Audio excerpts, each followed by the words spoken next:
ENT services. Now seeing patients at the Warner Specialty Clinic in Clinton. To book your appointment in Clinton, call 217-784-2808. Join local farm broadcaster Jared White and Randall J. Miller for WHOW coverage from the Farm Progress Show in Decatur. Hear over 30 hours of live coverage on all the WHOW platforms, starting with an extended New Farm Show during Media Day, August 23rd, as well as extended New Farm Shows August 25th and 29th. Live coverage from the Half Century of Progress Show in Rantoul August 26th, and extensive coverage from Progress City the 3 days of the show August 29th, 30th, and 31st. All brought to you by our title sponsors, Farm Credit Illinois, helping farm families succeed. Brock Grain Systems. Come see the Brock Grain exhibit while you're at the Farm Progress Show. And the Smart Carbon Network, capturing progress together. Coverage is also sponsored by Nancy Metal, your metal roofing and pole barn source in Mount Zion. AAK Mechanical, your mobile in-the-field welding experts in Clinton. Baum Chevrolet Buick in Clinton, your Silverado headquarters. Peterson Insurance, your independent insurance agent in Clinton. The Macon County Farm Bureau, where membership means value. And Morgan Distributing in Decatur, your farm fuel specialists. News time, 9 minutes after 7 o'clock on this Wednesday. Top of the morning from the newsroom of Regional Radio and DeWittDailyNews.com. I'm Seth Lawrence with this expanded local newscast brought to you by Baum Chevrolet Buick in Clinton, your Silverado headquarters, and the morning show streams to Facebook and YouTube. It's brought to you by Peterson Insurance, your Pekin insurance agent in Clinton.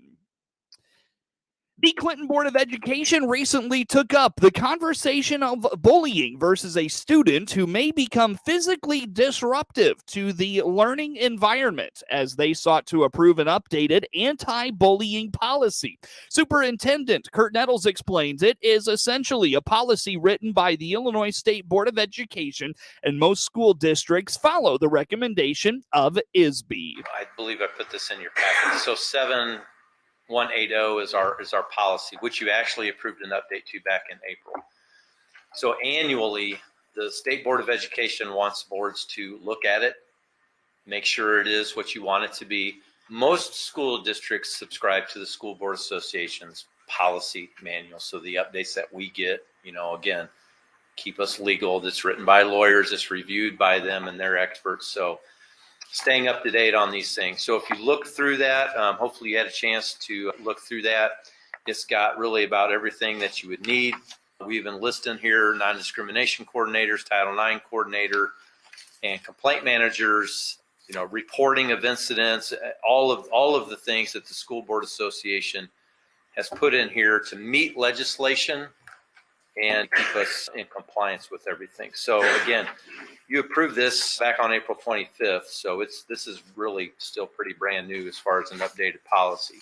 But to meet regulations, you need to reevaluate this every year and make sure it is what you want it to be. And we will send information to the state board then. I have to do it by I can't remember, I think it's September 25th. I have to report to the state board that you have reviewed this and that we are moving forward with the policy that we have in place. So Tammy Ennis questioned the policy as it relates to unruly students in the classroom who may become physically distracting in the learning environment. She feels that behavior would fit into the anti-bullying policy. The only question I have, maybe this is a dumb question, but I know there are students with behavior issues who, and maybe it doesn't happen so much in some schools, but I know with my son and my brother's schools, they have even young children who will all of a sudden go on a tirade and start destroying things in classrooms.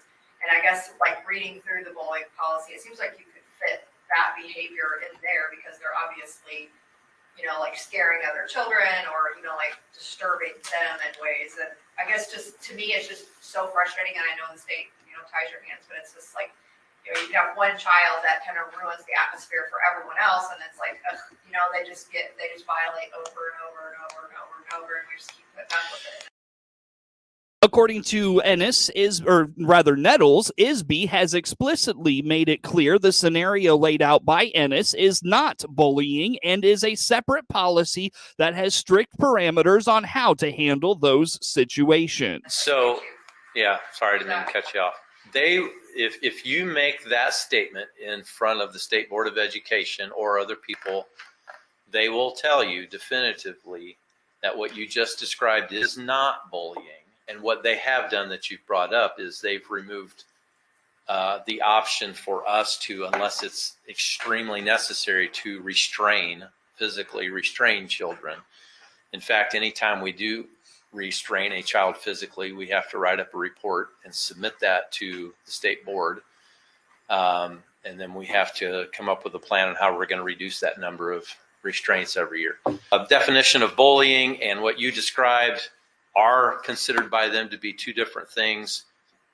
And I think a lot of times people in the community may not understand the difference between, and I'm going to use common, ordinary, everyday vernacular, the difference between one kid being a jerk for a few minutes versus an ongoing situation that fits that definition of bullying. So it's a gray area. Nettles also points out the new language regarding bullying requires much more work on the administration's end because they have to notify the parents of the parties involved in the situation and do some record keeping that will be submitted to ISB. So what we have to determine then is, are the actions of a student, is it bullying? Does it meet that threshold of bullying? Is it making other kids uncomfortable? Is it an ongoing thing? Is it a targeting thing versus the kid that might just be having a bad day, or a student with special needs that has some of those behavioral issues that react the way that you've described?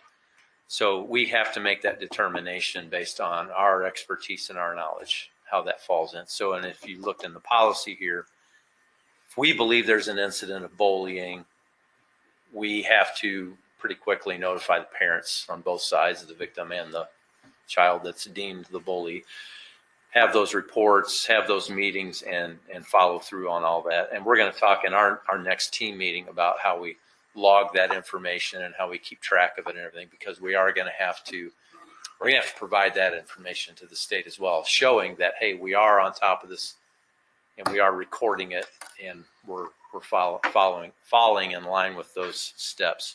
The state recognizes bullying and the thing you mentioned is two different things.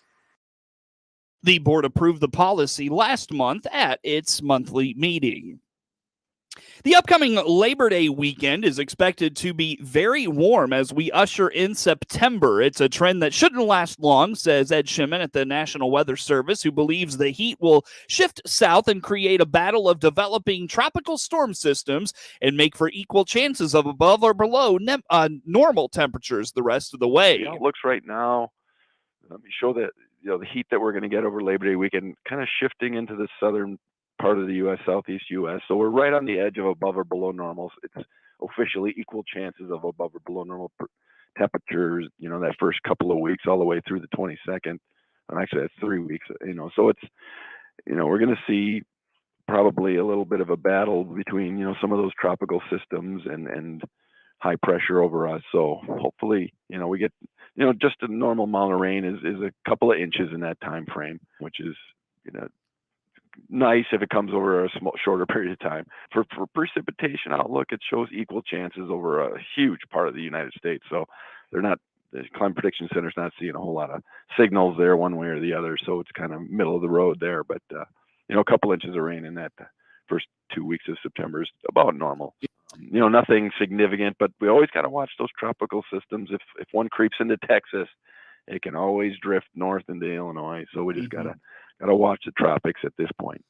Tim Shimon explains the whole outlook for September indicates equal chances of above or below normal temperatures and precipitation. Yeah, the 1 month doesn't change a whole lot. The heat stays south or west, and then below normal precip is real close by, just, basically McLean and maybe clipping far northwest DeWitt County. So, no strong signal for the rest of the month either.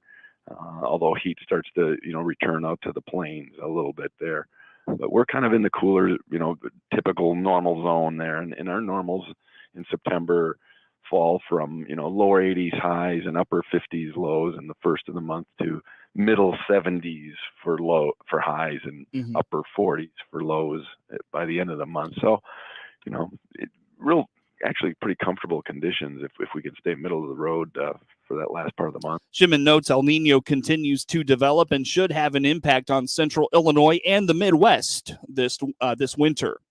The Illinois Farm Bureau is promoting harvest permits at the Farm Progress Show this week. Rodney Knittel is the Assistant Director of Transportation at the Illinois Farm Bureau and indicates harvest permits are a great resource for farmers to make the harvest more efficient. Yeah, absolutely. Harvest season's fast approaching. Whenever Farm Progress Show's here, that means harvest season is right around the corner. And so one thing we talked about today was harvest permits and Illinois harvest permits and the useful benefits of those.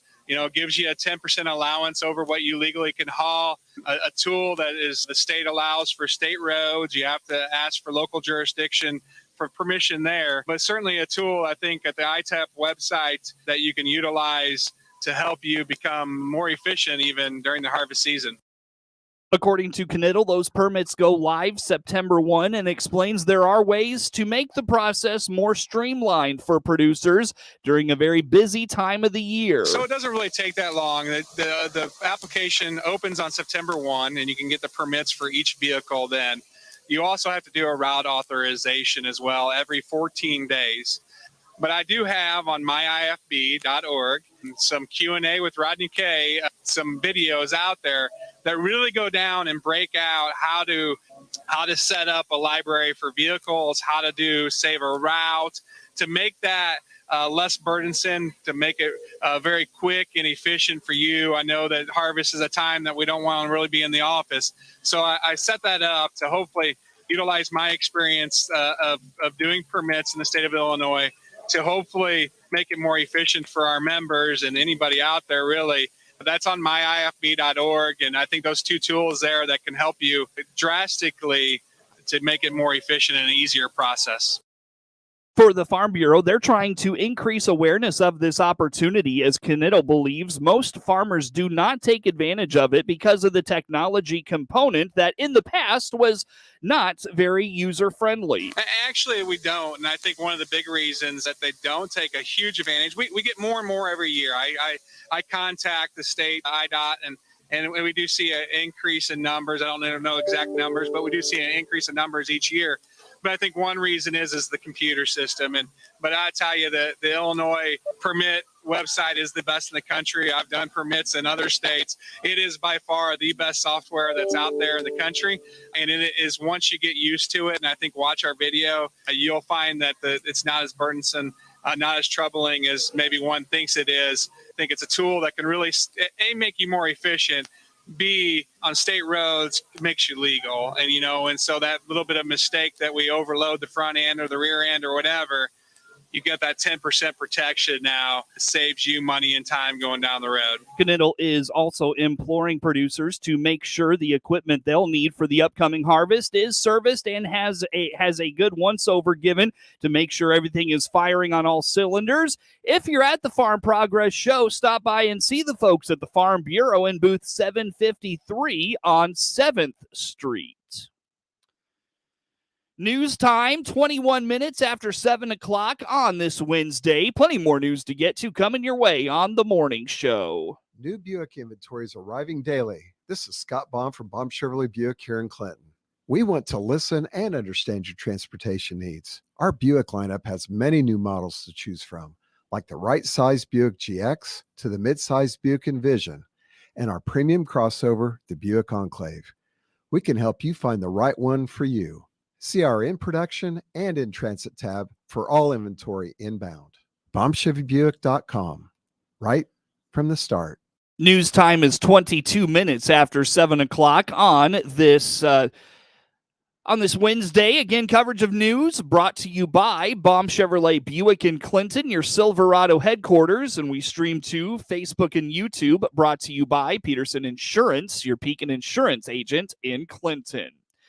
After a crazy week of one of the high school football season, Illinois High School Association, or IHSA, leaders are highlighting the need for officials. Kurt Gibson is the IHSA executive director and says in over 20 years, he's never seen anything like what they're experiencing now. We're not facing, like every state across the country, we are still facing a bit of an official shortage. We were really encouraged, saw a very good uptick in the number of licenses our office distributed a year ago, but we're still far from being out of the woods. And so schools are having to be creative with their scheduling, that's for sure. They can go to ihsa.org, and right across the top of that homepage, there's a link for officials. Click on that and you'll be directed to a page where you could sign up to help beat that problem that we're dealing with. Help lead us to victory in this battle of officials shortages. Despite an uptick in new officials last year, Friday night's heat and lightning delays put the spotlight on the shortage. Some teams around the state moved their second halves to a Saturday matchup at a neutral site just to get officials. Early this year, changing the state's estate tax threshold to mirror federal limits was getting some steam in Springfield. By the end of the spring session, the plan did not make it for a vote. Governor J.B. Pritzker says for now, he wants to see what lawmakers are prepared to do and how it would impact the budget. Well, I know that's a proposal of Democratic Senator Dave Kaler, and that's something that will be considered in the upcoming session, no doubt about it. It'll be important to consider around that what the effect on the state budget would be, what the effect on families would be. Is that the right threshold to have for the estate tax in the state of Illinois? All of which I'll take into consideration. Any changes for the estate tax would come back for a fall veto session vote.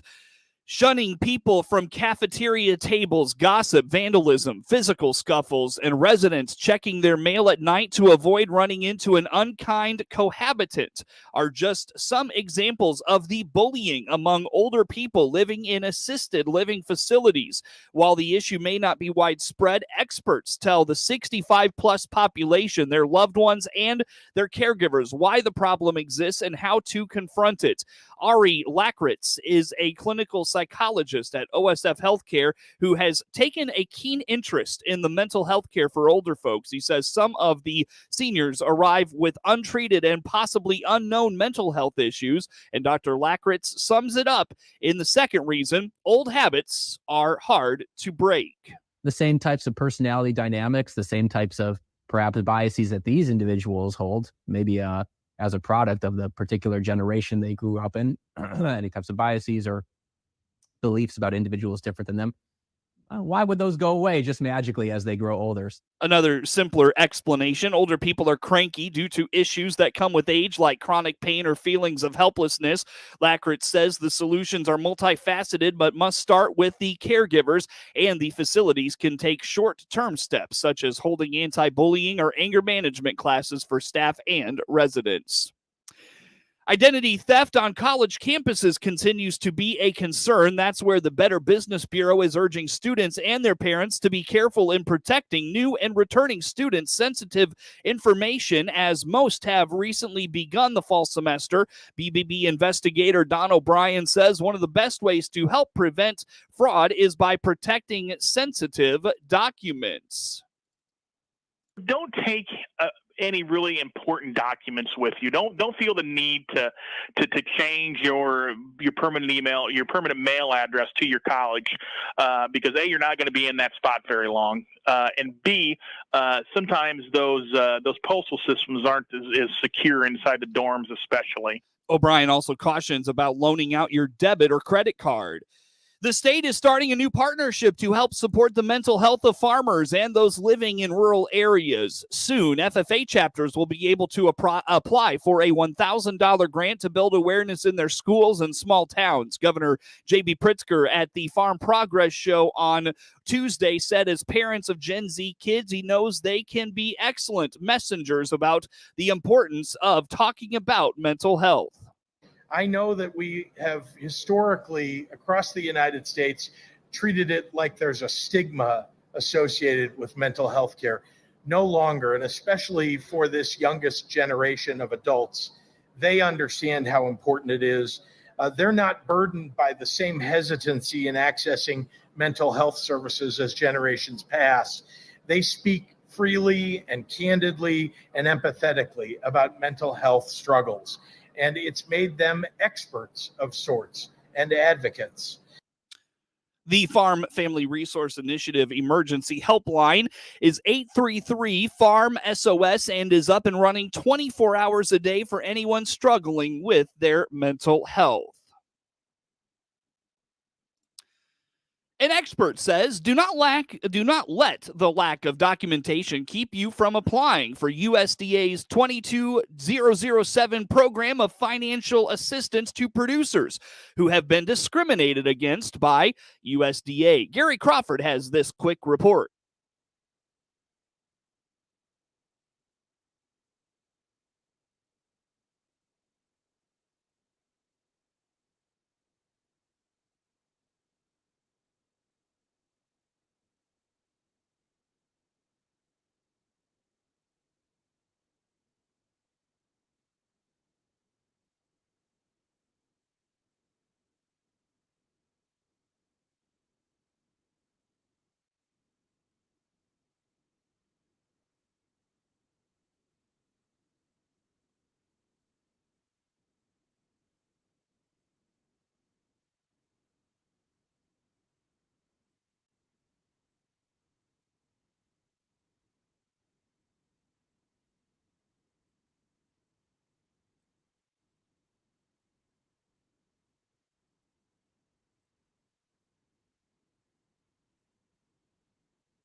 News time, 29 minutes after 7 o'clock on this Wednesday. Again, coverage of news brought to you by Baum Chevrolet Buick in Clinton, your Silverado headquarters. And the morning show streams to Facebook and YouTube, brought to you by Peterson Insurance, your Pekin Insurance agent in Clinton. More live coverage of the Farm Progress Show comes your way in about 10 minutes.